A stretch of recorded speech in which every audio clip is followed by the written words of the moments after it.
OnePlus is riding a wave that could propel it over the hump that's prevented its phone from reaching the upper echelon of the food chain.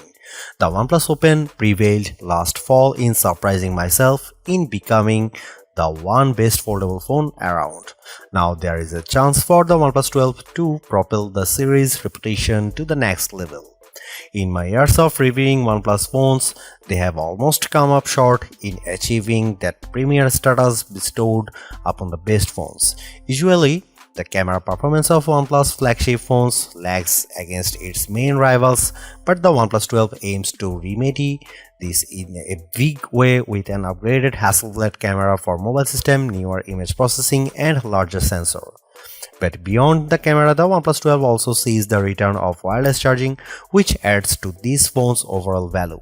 And if that's not enough to convince you of the phone maker's never settle philosophy, the OnePlus 12 still cost you no more than last year's model. All of this makes for a compelling argument for the OnePlus 12, so I will dive into all the details on how it shapes up in my review. For the price, the OnePlus 12's 6.82-inch 2K Pro XDR display has its share of delights, including OnePlus' claim that the screen can reach an unheard of 4500 nits peak brightness. From what I can gather during my time using the phone, the Pro XDR on the OnePlus 12 dishes up strong brightness in direct sunlight, allowing me to see everything with crystal clarity results. I'm still skeptical about the phone reaching that 4500 nit peak, but I'll be content if it can eclipse the 1300 nits of brightness that the OnePlus 11 produced with its display. Paired with a 120Hz display refresh rate, I find the OnePlus 12 suitable for intensive gaming where there is a lot of action happening on screen. Everything flows smoothly, making the most demanding games look fluid. One interesting tidbit about the display is Aqua Touch, which is new technology that ensures accuracy if the phone's screen is wet. If you are like me and sometimes bring your phone into the shower to scroll through your feeds or play a few tunes, then you can appreciate Aqua Touch's increased sensitivity. OnePlus phones have always come up short in the camera department against their rivals, but the new triple camera arrangement of the OnePlus 12 intends to prove that this phone can finally break the stigma.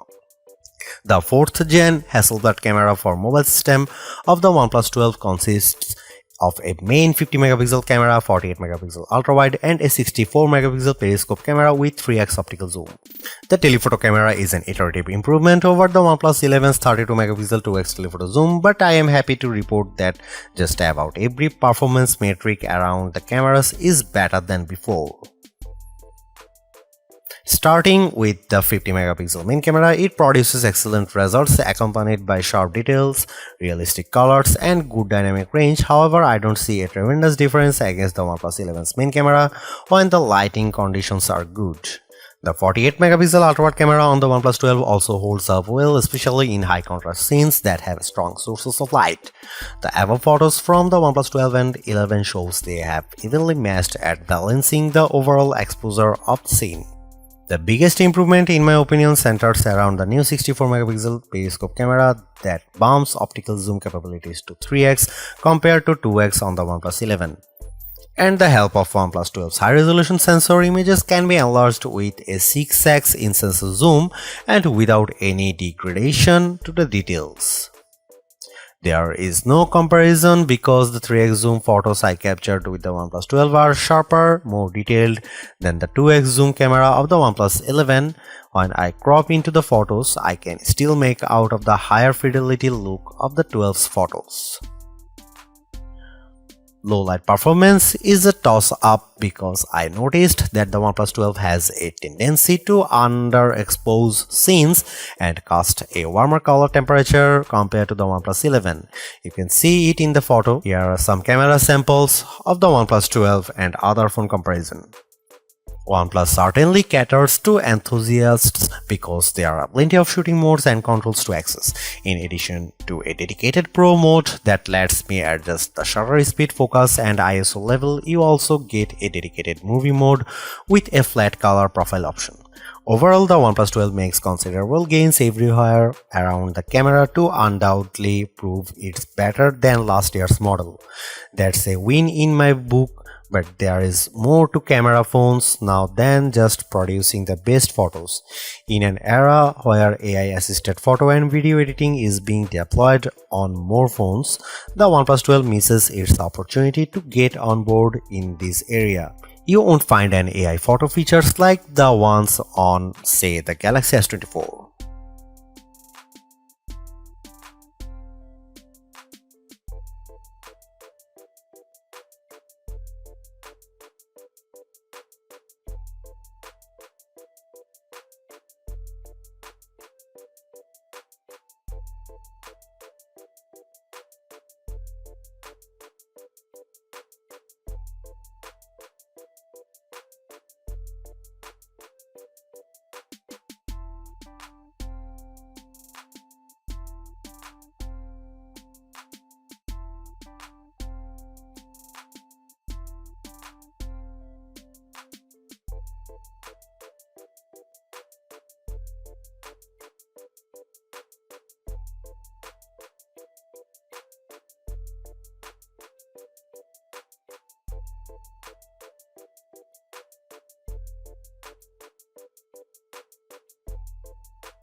Even though it's not the first phone to offer Qualcomm's latest top-of-the-line mobile chipset, the OnePlus 12 still flexes some muscle thanks to the Snapdragon 8 Gen 3. Basic operations such as scrolling through the interface and running apps are all accompanied with tight responses. It also helps that the OnePlus 12's 120Hz refresh rate smooths out all animations to make them look more fluid. After running all the usual synthetic benchmark tests, we can confirm that the Snapdragon 8 Gen 3 is no slouch in the graphics processing department, averaging a wicked fast 170 frames per second with the 3D Mark Wildlife Unlimited test. Its score of 90,572 is also better than what the iPhone 15 Pro and Galaxy S23 Ultra can produce. Impressively, the OnePlus pulls out amazing figure with Geekbench with its single and multi-core scores of 2188 and 6525 respectively. Although it took 59 seconds for the OnePlus 12 to render a video in Adobe Rush Premiere, that also trails the faster render times of the iPhone 15 Pro and Galaxy S23 Ultra. I am not one to always lean on the scores of synthetic benchmark tests, so I am happy to report that the OnePlus 12 runs graphically intensive titles like Diablo Immortal almost flawlessly. I am not hung up on the Geekbench scores as much, knowing that the phone has yet to do anything that would indicate it's sluggish in everyday usage. If there is one thing I can't get out of my mind about the OnePlus 12, it's how this flagship phone feels more competitive than ever before. With the reintroduction of wireless charging plus extending its telephoto range even more, it's hard to deny its value over all other flagship phones. I am very picky about what I spend my money on. When I do, I want to ensure there is a tremendous value in what I am getting, and the OnePlus 12 proves it's the affordable flagship to beat yet again. While I am bummed that it's lagged in the AI front, Its considerably lower price point paired with everything I mentioned above allows anything on a tight budget to experience a top-notch flagship at the not-so-typical overpriced cost. Thanks for watching. See you in the next one.